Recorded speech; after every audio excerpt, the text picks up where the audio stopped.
we got a whole lot to talk about when it comes to sports. You know what I'm saying? So we in this to win this tonight.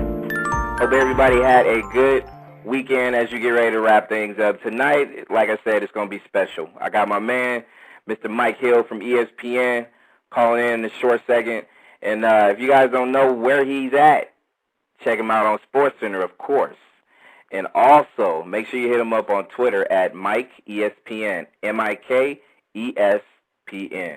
And we got a lot of things going on today. Of course, we're going to talk about college basketball, no doubt. You know what I'm saying? It's definitely a lot of hot topics, a lot of people talking about, you know, a lot of heavy hitters getting eliminated and things like that, too. So we're gonna definitely talk that. We're going to talk Tiger Woods. We are definitely going to talk MLB, Major League Baseball. It's almost here. Debut is coming in a couple of weeks, so we definitely want to make sure we're going to ask Mr. Mike Hill some things about baseball as far as that goes. Also, NFL lockout that's looming after this year, 2011. Or should we be scared? Because, you know, if you start comparing different national pastimes, I feel like football is definitely on surpassing baseball, in my opinion. It's only my opinion. So, yeah, we're definitely going to go ahead and talk about that. Also, NBA, with the playoffs approaching, who's hot right now? Who's really rocking the thing right now as far as the NBA and stuff like that? So we're going to definitely talk about that. We're going to talk about that plus more as we get ready to crack open and say hello to the staff members here on Nexxlegacy Sports Sunday. You know what I'm saying? I'm about to open up the microphones. And if people want to call in and voice their opinion on this sports topics, any topics in general, make sure you go ahead and call in 347-215-8653. That is the number. We also have a toll-free number, 877-245-6137. Want to say first off, what it do to my man, Mr. Incense, in the house tonight on Nexxlegacy Sports. What's good, big bruh? What's up? What's up, Branded? What's up? What's up? What's happening? Nexxlegacy Sports Talk. VPDeezy Talk Radio in the house. In the house. No doubt. I gotta say what's up to the other staff guy, too, Vernon, Pete Diddy in the building. What's up? What it do? What's up, people? What's up? What's up, VPD? I'm so glad to be with you brothers on this momentous occasion. You know what I'm saying? Did a little dictionary word lookup. Word tonight.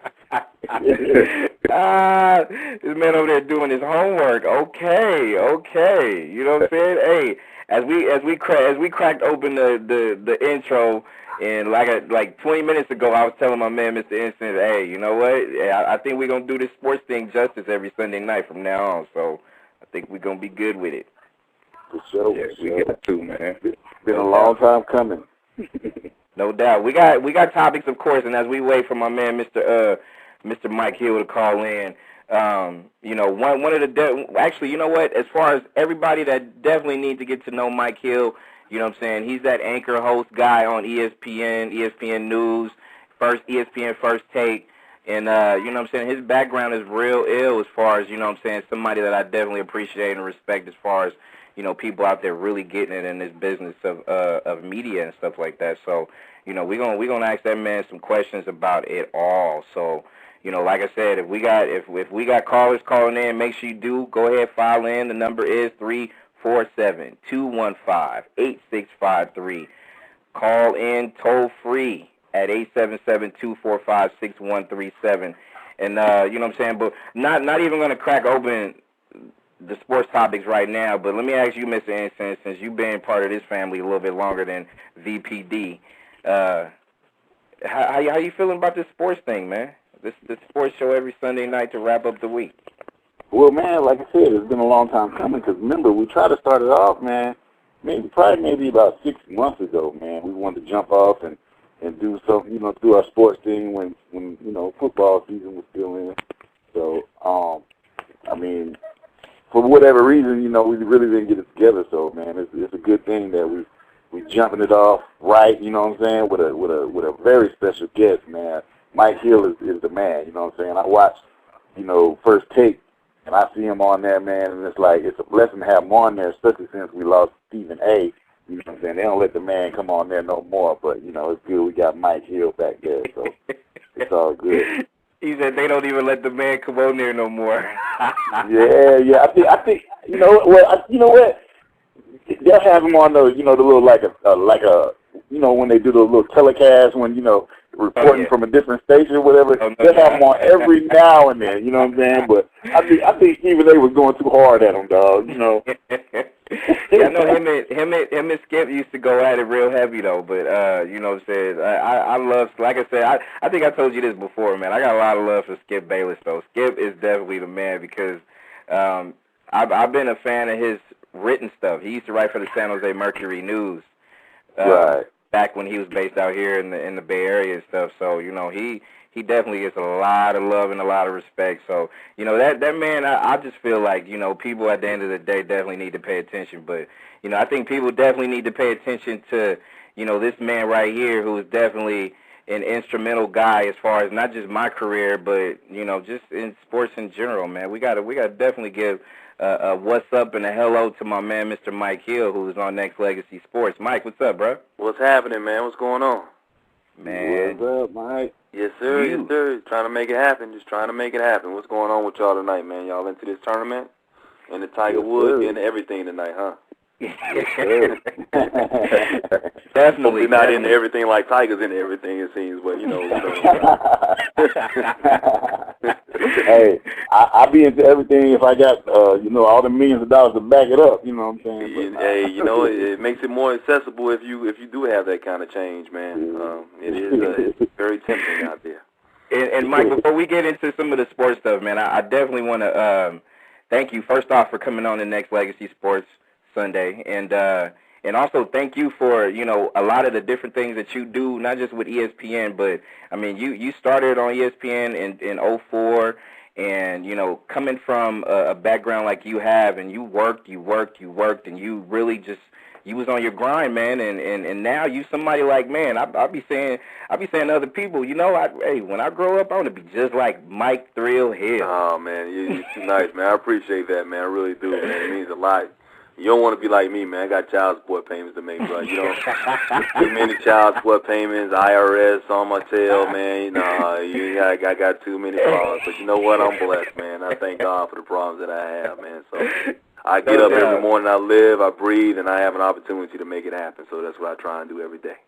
Hey, that's what's up, man. Hey, like I said, your career, I know you just on the rise, man. Your stock's up, in my opinion. So it's just better things to come from Mike Hill, though. I'm just saying, though. So thank you. I appreciate you, man. Thank you. I appreciate you. Too kind, man. Thank you. Hey, I got my man, Mr. Vernon PD, who definitely want to say what's up to you. So Vernon, man, stop being quiet. Say hello. Hey, man, I'm just listening, man, taking it all in, you know. Vernon, what's going on with you? How you doing, my brother, man? I'm doing well, man. I can't complain, man. It's just, you know, just trying to live this life, man, trying to make things happen in life, man. You know, just maintaining and grinding, and like you said, man, it's, you know, it's been a long road, man, but still got a long way to go, and I'm just trying to, you know, do it the right way. That's right. Hey, we really appreciate you calling in, man. That's like a real good look for you. I mean, for us, you know what I'm saying? Nah, ain't no thing, like, man. Anything I can do to help you out, man. You know, anything I can do. I mean, I'm just honored that you actually asked me to do it. That's what means. You know, you don't never get too high or too big on yourself, man. You just don't know. So you continue to move up, and no matter where I go, I'm always going to be the same person, man. Always keeping it real. That's the mantra I live by, man. That's what I'll always do. No doubt. I could definitely sense that with your Twitter comments and just how you carry it on ESPN First Take and stuff like that. So, you know, off top, it definitely means a lot, man. But, you know, I know we have some stuff as far as comments about Tiger Woods and the Masters and what's coming up in April and stuff like that. But, I mean, I beating the old horse to death, I guess you could say, Mike. I mean, is it time that people just really need to just go ahead and put aside the whole, you know, the infidelity part of his personal life and just really start focusing on his golf game right about now? I think once he's back out on the golf course and he starts winning again, I think we will do that. I think that's just going to be human nature. But at this point, man, there are a lot of questions that, you know, people have right now, and rightfully so. And that's why Tiger is on this whole PR kick right now. I don't think he has to answer any of his personal questions because whatever happens is between he and Elin. As long as his wife is satisfied with it, I really couldn't care less, to be quite honest with you.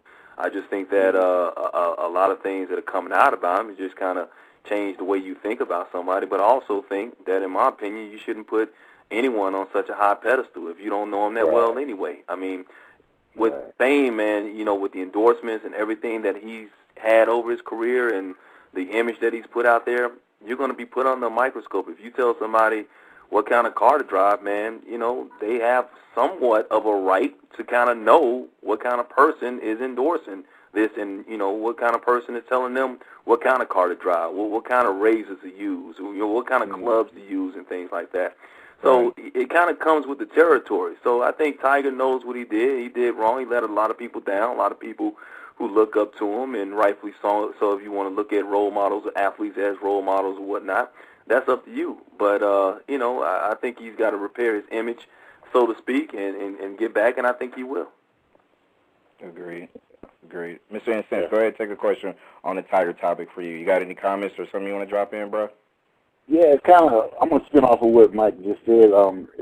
Basically, man, let me first off say, you know, you're inspiration to me, man. It's an honor and pleasure to have you on here. You know. Oh, man, no problem. Thank you, man. I appreciate that. It means a lot.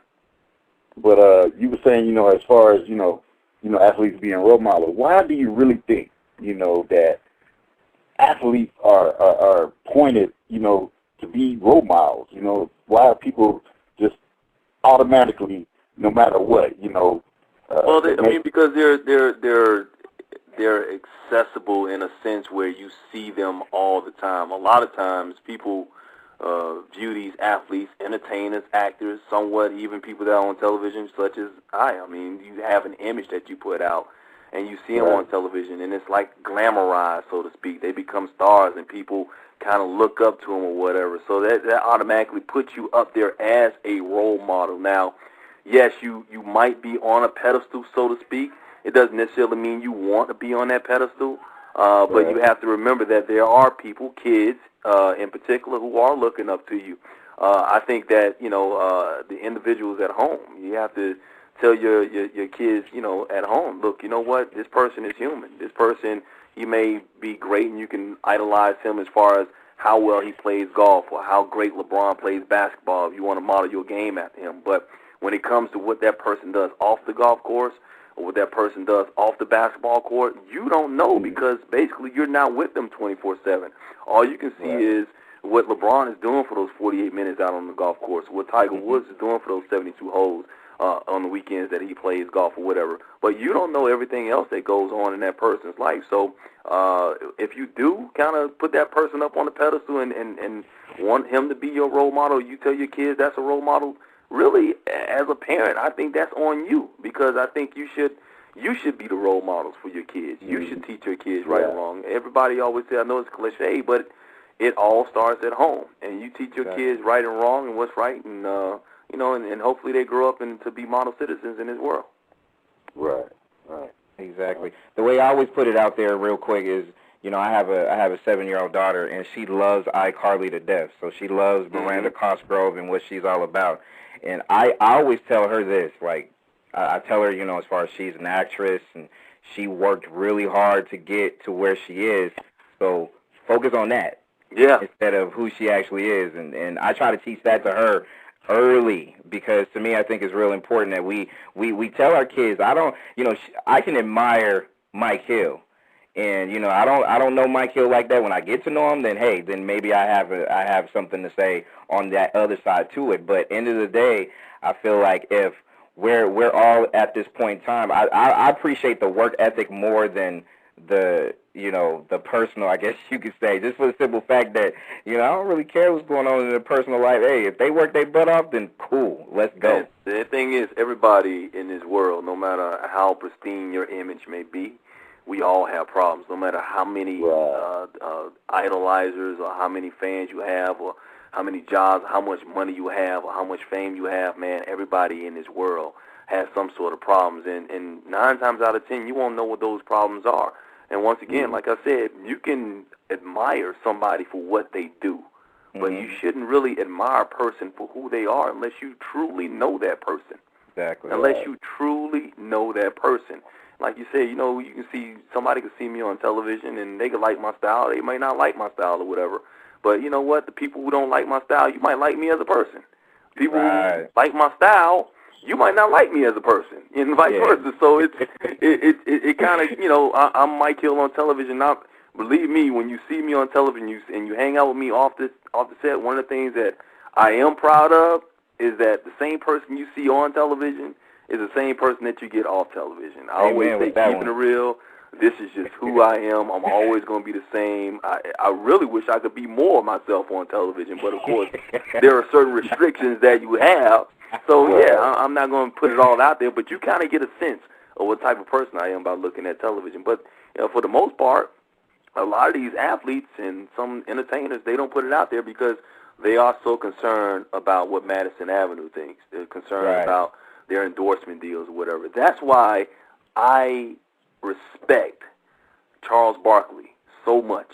That's right. He is an entertainer. He is an athlete. He told you a long time ago, I am not a role model, and he got a lot of criticism for that.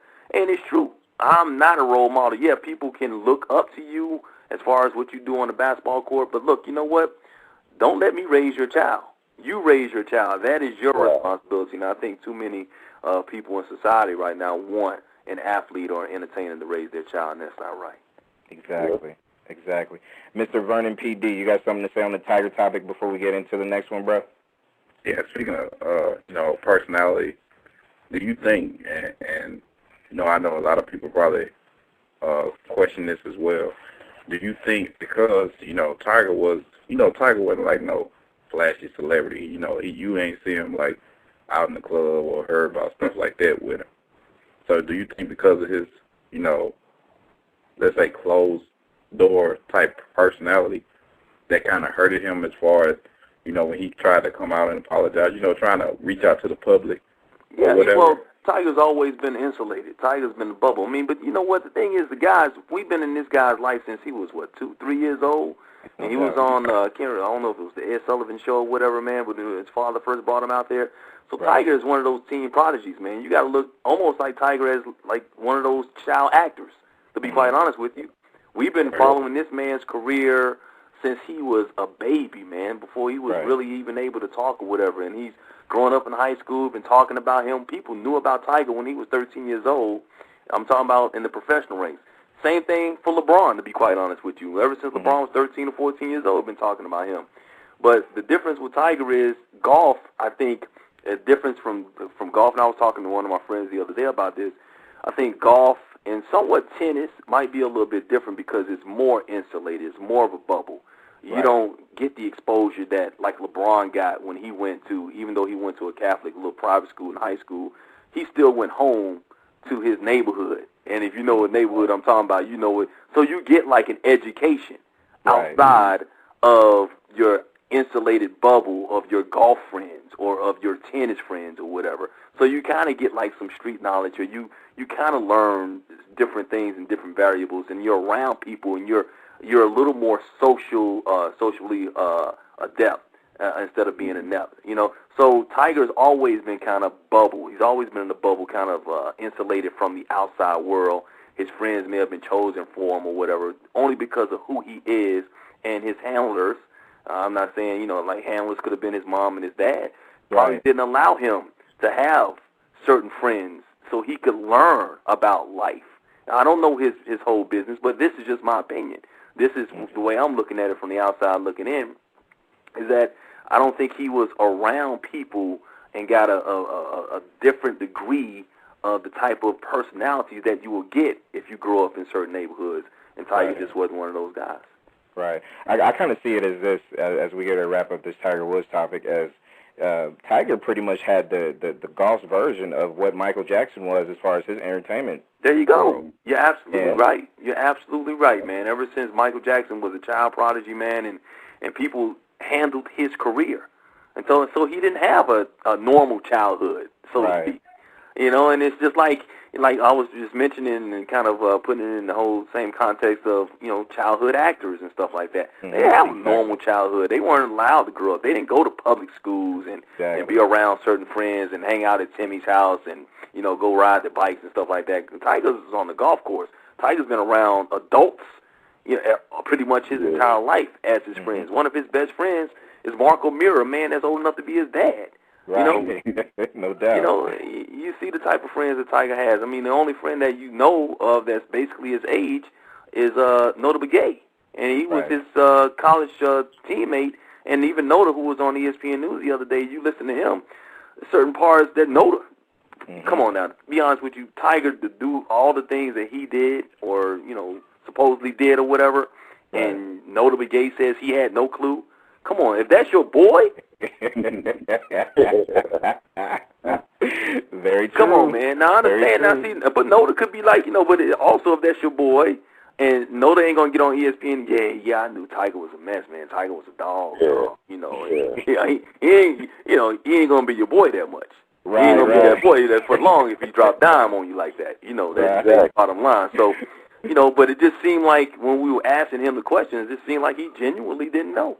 Right. But, once again, I don't have a lot to take the test, so I don't know. Yeah, well, we're looking forward to getting Tiger back on the golf course, and Masters is where he started. Real quick before we get on the next one, Mike. I mean, the layoff. You feel like that's going to be too long for him, or what? Over 234 days or whatever, right? Yeah, it's one of the second longest layoff, I believe, of his career, or maybe second longest layoff of his career. And they from what we've heard is Tiger wouldn't come back unless he feels like he's ready.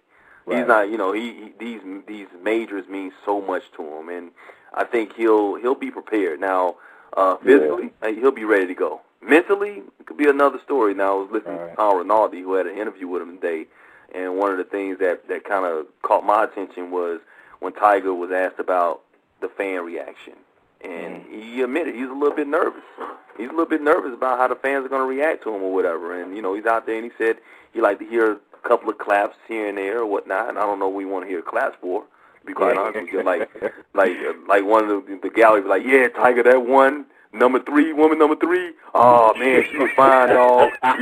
Getting a couple of claps for that. I ain't really like number 7 and number 8 and number 9, but number 11, and that jungle chick, oh, yeah, clap Tiger, little golf clap. I don't know what he wants claps for, to be honest with you. But, when you come out there and you start whipping tail like you used to, and if you come back and you win this Masters, they'll clap for you.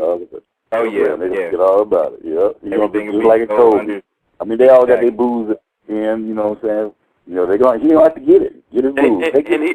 And he will be back. And I'm going to tell you one thing, the price is going to go up. For everybody that dropped them, all those endorsements, the price is about to go up. Exactly. Nexxlegacy Sports Sunday with ESPN's Mike Hill, with your man Branded in the house tonight. Now, one thing that I definitely got to say, because I think you said something a while back, be it if it was on Twitter or something like that, Mike, about you missing NFL football. Oh, gosh. It's one of those things. I follow you closely, man, so I know you was feeling the withdrawal like I was, man. Man, so I'm like Pookie on New Jack City, man. They be calling me, man. I'm like, I got the shakes right now, bro. I'm serious.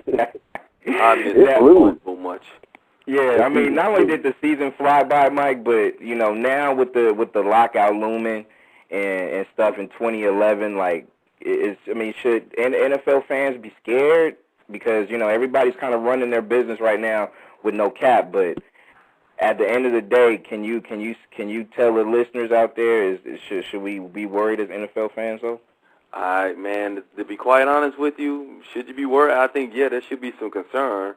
Should there be panic? I don't think so. I think the one thing about the NFL is, man, they're smart. The NFL, they've done it right over the past couple of years, and they saw what happened to baseball, and they saw how disastrous that was for it, and somewhat with basketball when they had the lockout back in '99 or whatnot. So some of those sports just don't recover. With the NFL, you are the most popular thing going when it comes to American sports.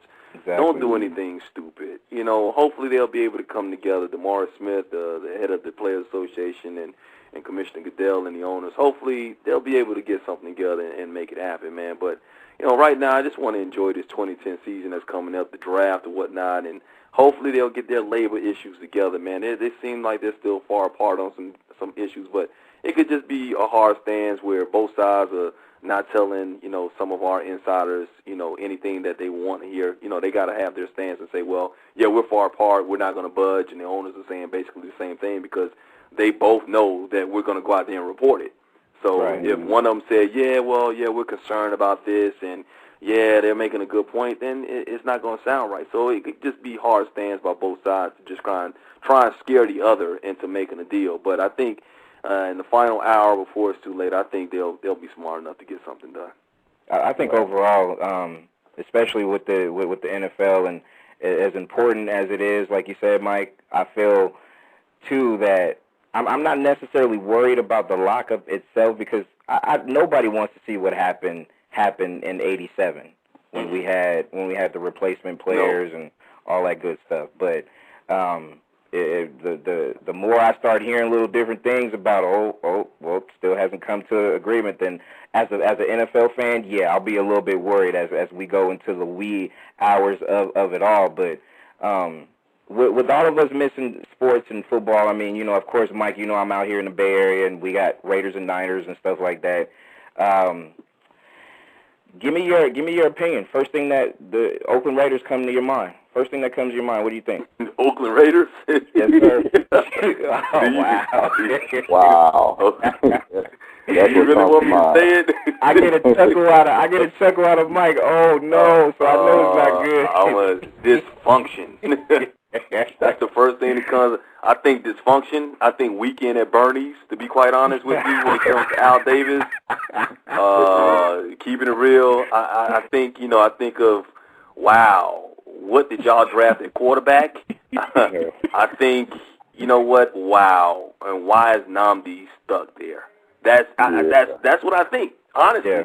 Now, hopefully, I mean, when the NFL, one thing I love about this league is that there's so much parity in every year. Every year.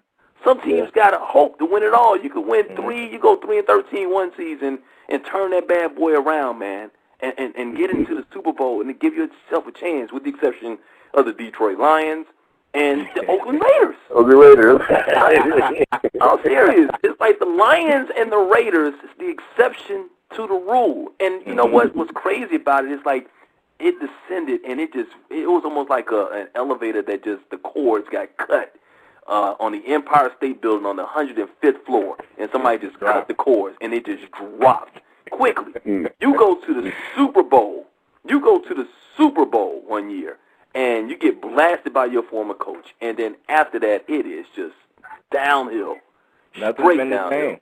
Nothing's been the same, Mike. So I mean, outside, because it's not a secret as far as the skill of Jamarcus Russell and the fact that a lot of us as Raider fans and media and everybody under the sun would like to see this guy go. Now, do you think he will go, or do you think he's going to get another year to figure it out? He's definitely going to be there, because you know why? Because is Al Davis still going to be? I mean, as long as Al Davis is there, Al Davis is going to make sure that Jamarcus Russell succeeds some kind of way. Al Davis wants Jamarcus Russell. Now, the good thing is, hopefully, I'm rooting for the guy. Don't get me wrong. I'm not trying to, disparage him or come down hard on him or whatever, man. I root for the brother. I really do. I want to see him succeed. I really do. Because, the thing is, let's keep it real, black quarterbacks still have a stigma. Right. Whether you want to believe it or not, there's still a stigma on black quarterbacks that they're lazy, that they don't read, they don't look at film, that they're just busts, and that they're just athletes, and they're not going to be good as far as leading the team to the Super Bowl or whatever. Donovan McNabb, as great as he is, there's still a stigma about him. Vince Young, and you look at his record as a starter, big-time stigma about him. I argue all the time with our analysts, and I even like the kid up in Minnesota, Tavares Jackson. Strong arm, looked good in the preseason, whatever. But they were ready to give up on him after a couple of starts, and he's a second-round pick. Right. But I look at Jamarcus Russell, man, and I'm like,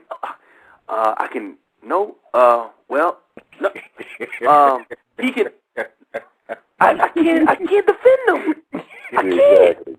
And then I hear the reports about him being on the sidelines. He's got a fur coat on, a big chain during the game. And I'm like, are you kidding me? Yeah. Come on, my man. I mean, talk about taking the money and run. You can either use your potential, use the God-given ability physical ability that God gave you, or you can go down as the biggest bust in NFL history. Right. And we all thought Ryan Leaf was, but I think Russell might change that view, kind of. Yeah. Ryan Leaf's gonna look like Peyton Manning next to Jamarcus Russell. Ryan Leaf is praying that Jamarcus Russell continues to go down the path he's going down. Ryan Leaf is like, shoo! They gonna stop talking about me? Yeah, he's like, Ryan Leaf was just a prick, man. But the thing is with Jamarcus, he just his work ethic, man. From all indication, everybody's talking, man. He doesn't care. So, but I've heard reports that he's getting in better shape, and that hopefully during the mini camps he'll show something. So we'll see. Yeah. Get him some receivers too. Absolutely. I was just getting ready to say that, Mike. Yeah, I mean that helps. You gotta get you. I'm sorry. There is. See, I'm trying to be nice. Hey, I like Nnamdi though. I love Nnamdi. Hey, no doubt, Nnamdi is the man. He is definitely the man. I love Nnamdi. Nnamdi and Darrell Reeves is 1-1A as far as the best cornerbacks in the NFL. Absolutely. San Francisco 49ers. What do you think? Who's their quarterback? Alex Smith. Maybe. Next. I love the defense. I love Mike. You can't do it. Man, I love Mike Singletary. Yeah, I love that dude, man. That dude is like no nonsense, man. No, Mike Singletary he's going to turn them around. They're going to make the playoffs next year. The San Francisco 49ers will win the NFC West next year. They will win the NFC. I mean, because Arizona's not going to win it because look at they don't have a quarterback. So Alex Smith had that one good year on the North Turner. If he can find that Alex Smith, that they can find a system and they can find a coordinator that can get him, in that kind of system and let him, hand the ball out to Frank Gore and have a strong running game and play good defense. Because they got some studs, man. Patrick Willis is a tackling machine. And Frank Gore can do his thing. And Vernon Davis was a beast last year finally. Oh, yeah. But, they got potential. I'll still say the San Francisco 49ers, they'll win the NFC West. They'll get in the playoffs next year. How well they do win the playoffs, remains to be seen. But I like the direction that Mike Singletary has them going in. Flip a coin after the playoffs. Well, you never know. I'm going to spin it to the other two, Mr. Incense. I know you out there in Atlanta, so go ahead, throw it out there, bro.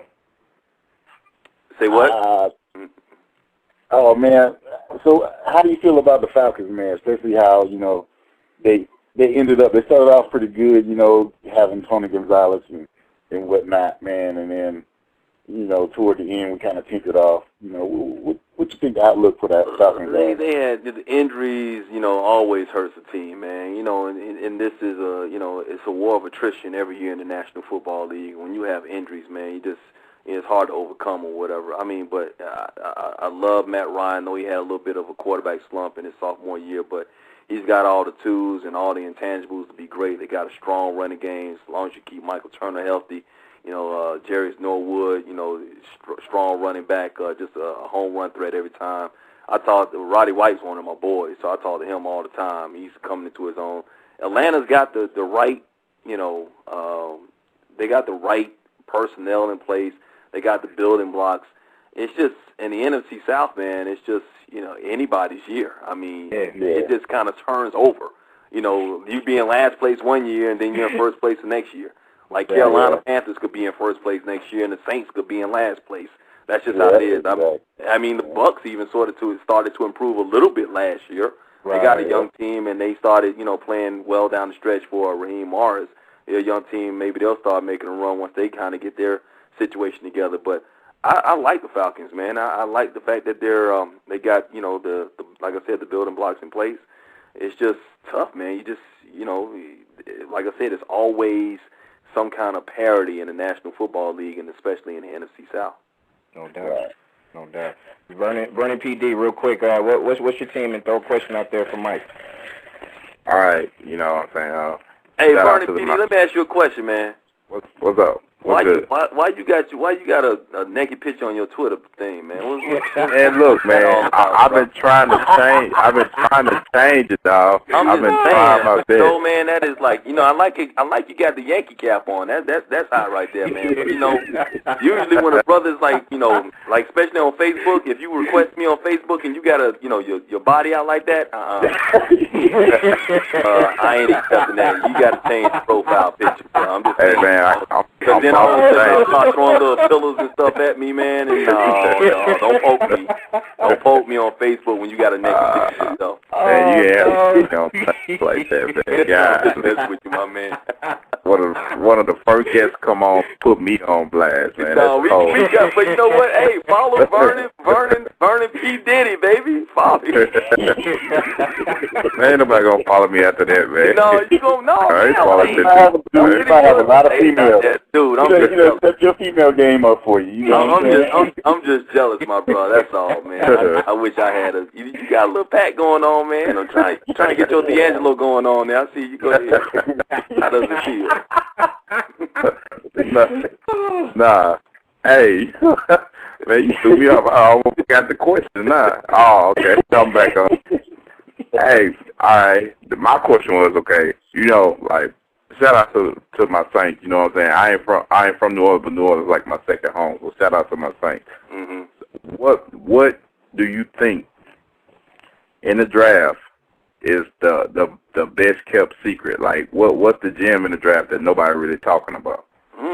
Yeah, that is a really good question, man. You know what? That's something I really haven't thought about. Like the best kept secret in the draft. I mean, depending on what position you're talking about too. I would have to actually research that. I don't know, to be quiet. I can't even answer that question. I'm gonna get my Mel Kiper on here in the next week. I'm gonna really start getting my drafts because I gotta start doing NFL Live and doing these draft preview shows. So I gotta hone up on that, man. The college football. I don't know who could be the sleeper this year. I know the kid out of Maryland ran, but he ain't even a sleeper anymore. Right. That's a good question, bro. I had to get back on you on that. You stumped me. See. You stumped me. I'm about to take my shirt off and change my profile picture now, man. that was a good question. You know what? I'm gonna ask Todd McShay that next time. I'm gonna let you know too. I'm gonna ask Todd McShay next time I interview him, which I probably will do sometime this week. Who could be the sleeper in this year's draft. I know the draft overall has like real heavy hitters as far as safeties and stuff like that this year. I know there could be like 3 safeties going in the first round this year. Yeah. And I know that's Verity out of Tennessee. Mm-hmm. They're talking about him being a top 10 pick. Right. Yeah, it's going to be interesting to see, especially because with you guys actually switching it to prime time now. So I think that's actually pretty good. So, in my opinion, that works. Yeah. I'll be doing the draft somewhat this year. I'm doing like ESPN News. We're gonna be the ones that when the guys get drafted, they're gonna be coming over to us for the interviews and stuff. Hey, Mike. Yes, sir. Who's the highest rated kickers coming out of college? The highest rated kickers. That's that question. Highest rated kickers. Play soccer.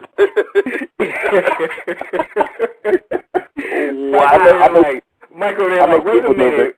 Michael, they're like, wait a minute, y'all asking about kickers in the unheard of. I'm like, the kickers? Are you so like, what the? Okay.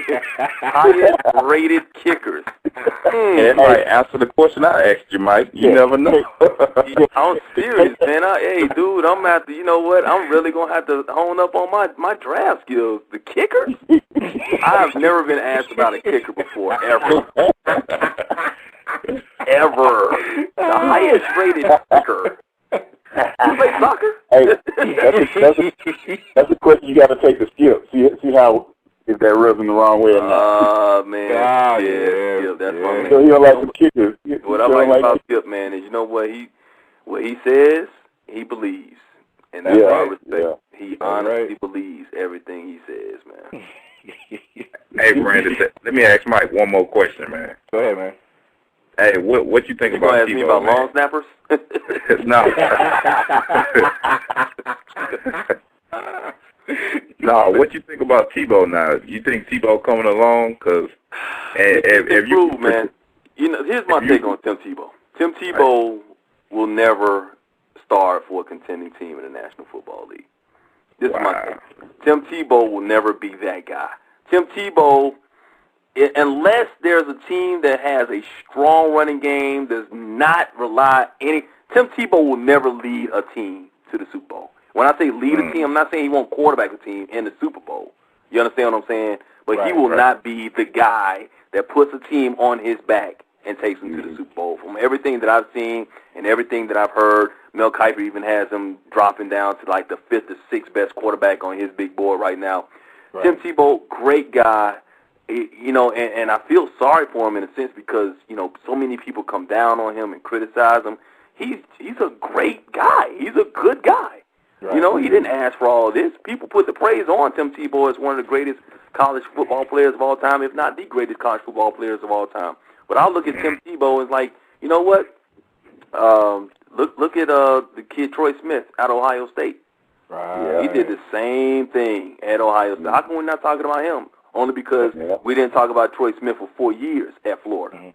Troy Smith, his senior year, same thing as Tim Tebow or whatever, even better, a better quarterback than Tim Tebow. But we're not talking about him in the same regards as Tim Tebow. And I think he'll be a serviceable guy. He'll get drafted in maybe the 3rd round, maybe even late 2nd round, depending on the team.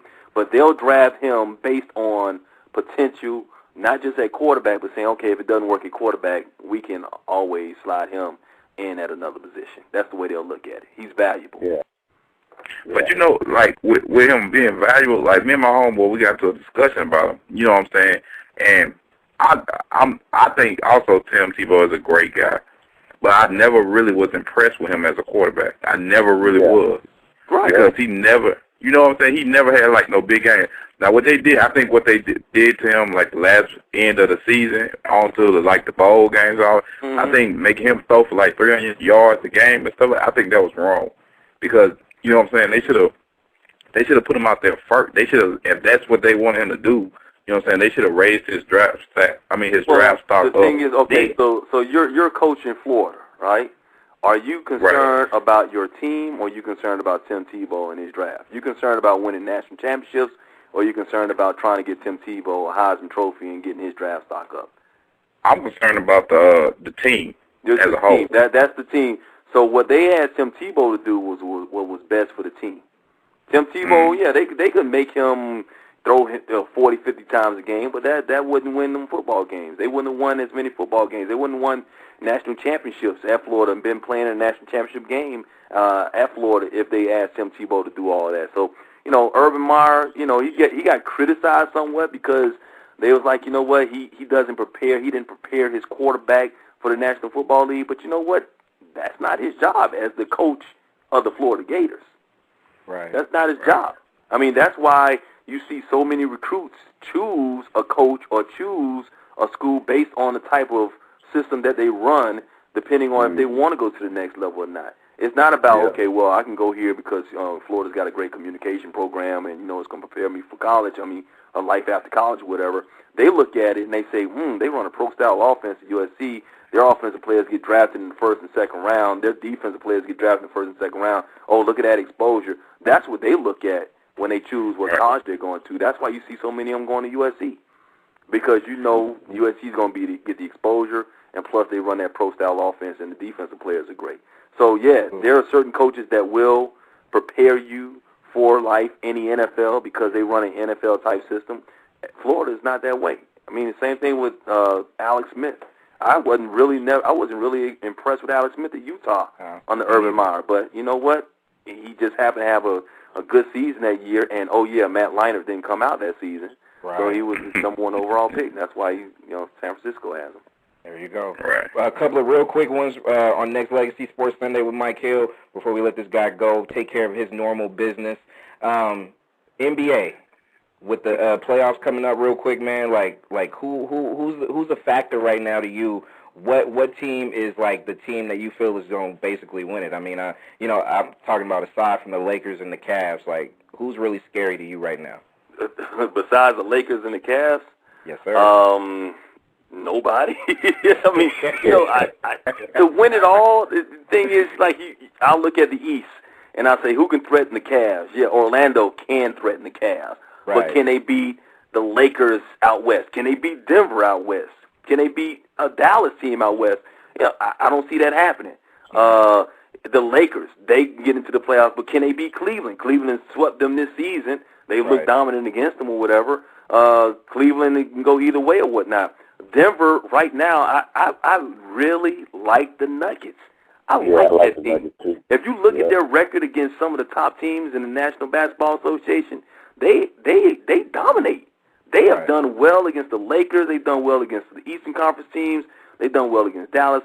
Denver has a good record, man. So it's, everybody's looking at the Lakers and saying, okay, well, yeah, they're going to go back to the final. No, slow your roll, man. Hold your horses. Remember, the Nuggets gave them trouble in the playoffs last year before the Lakers got past them. And remember, Andrew Bynum has his yearly ritual, and he's out for a couple of weeks now. He's hurt. He took Shaq's place, so that's what Shaq used to do.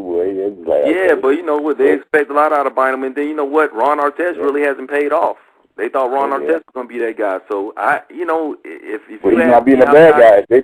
They need him to be the bad guy, and he's not being the bad guy. But Ron Artest is not. He's trying to be physical, but he's still not slowing anybody down. He can't stay in front of anybody right now. Exactly. Cleveland is hot right now. Won 7 straight. Lakers won 5 straight. But I look at the Nuggets. I think one of those sleeper teams out there that could make some noise, that could shot somebody, could be Oklahoma City.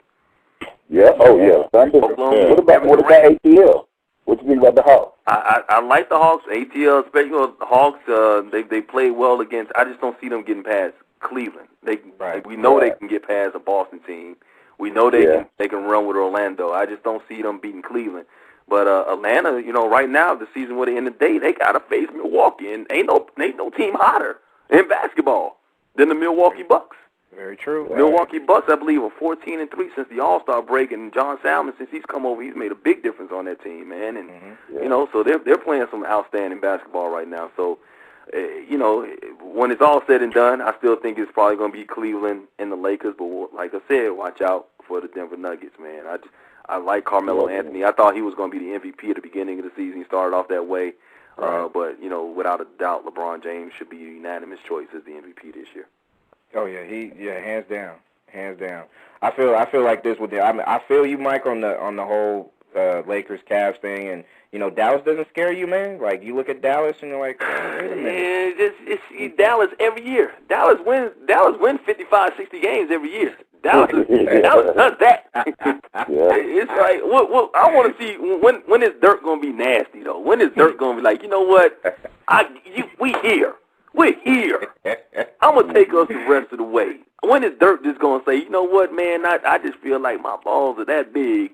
I'm just going to take everybody. Just get out my way. Yeah, he needs to tap into that inner Bill Lambier. He needs to tap into his inner German gangster somewhere.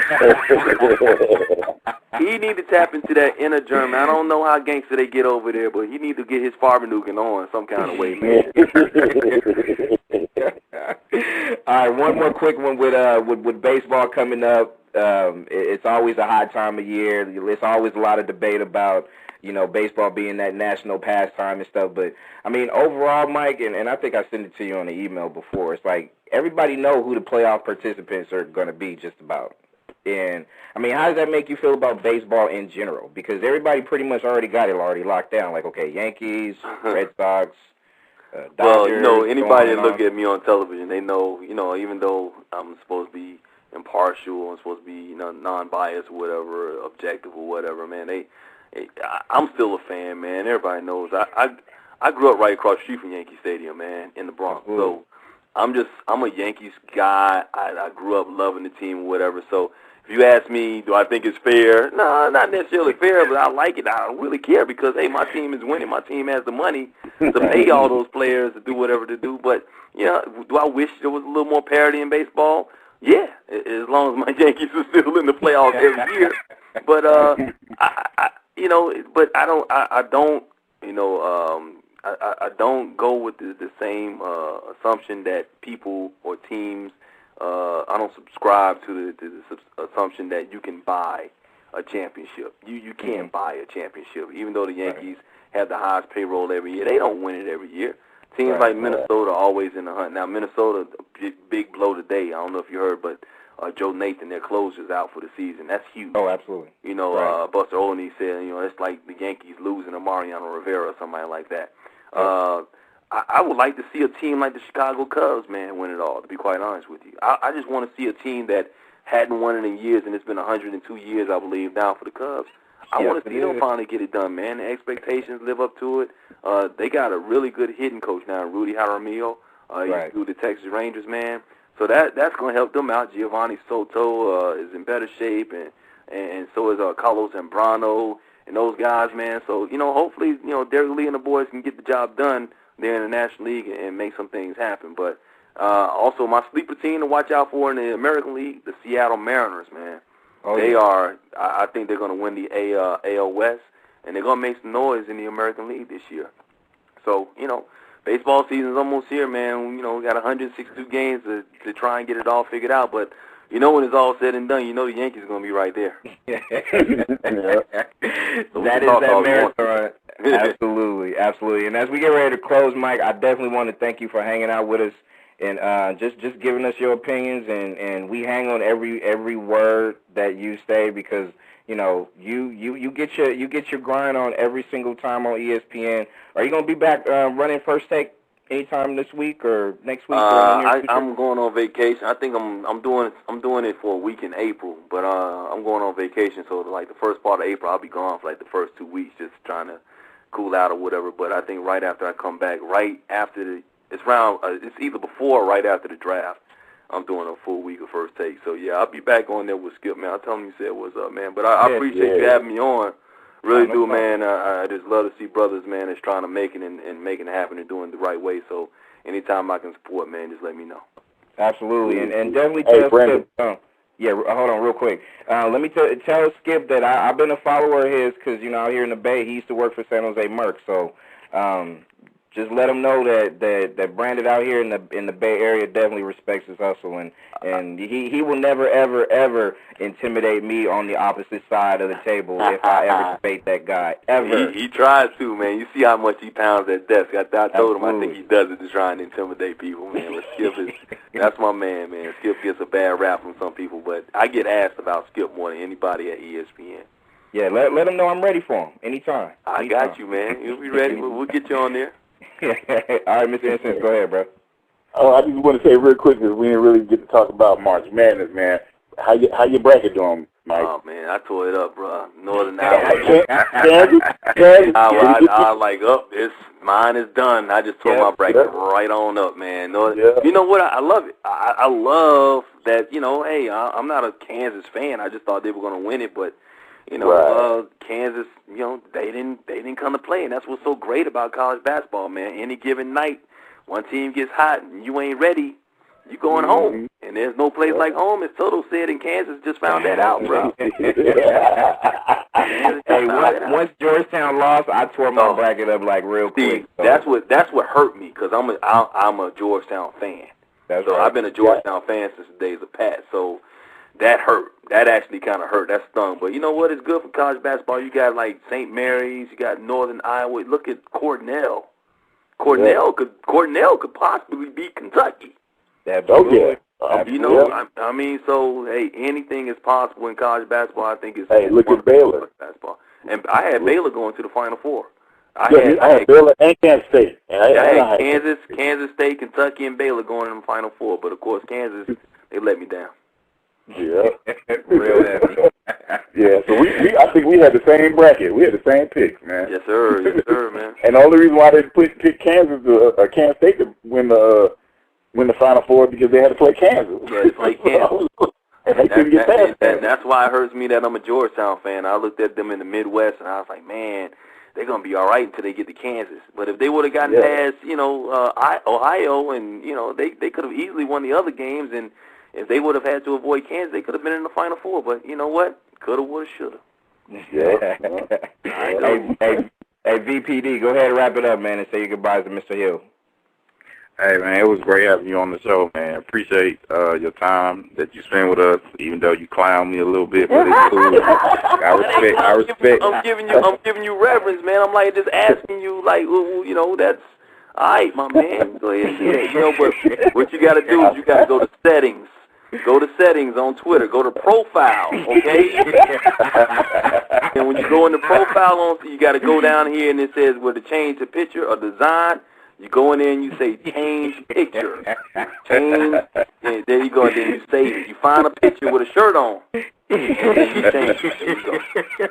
And then if you want to rock with Mike Hill, make sure you go ahead and throw that little shirt on. That's what I'm saying, bro, because I'm like, yeah. No, it's cool on Twitter, but on Facebook, like I said, you try and friend me on Facebook and you got your shirt off as a man, bro. You ain't getting friended. Hey, Mike Hill gonna have him.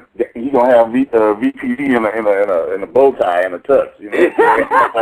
See, you find my brother. I'm here. Not that anything's wrong with that. I'm trying to get my P90X body on too, bro. Go ahead and don't get jealous, man. Hey, man, that ain't no joke, though. That ain't no joke right there. Yes, P90X. Yes, sir. I'm doing it, man. So I'm trying to make it happen. Yes, sir. Mike, man, appreciate it, man. Stay blessed and keep doing your thing, man. I am very, very proud of you. Like I said, I definitely want to go your route as far as media and how things are. So, you know, definitely I'll be leaning on you extra heavy for advice and stuff. So keep doing your thing, man. I'm definitely proud of your hustle, bro. Anytime, man. I'm proud of you as well, man. So anytime you need me, just call on me, my brother. I'm there for you.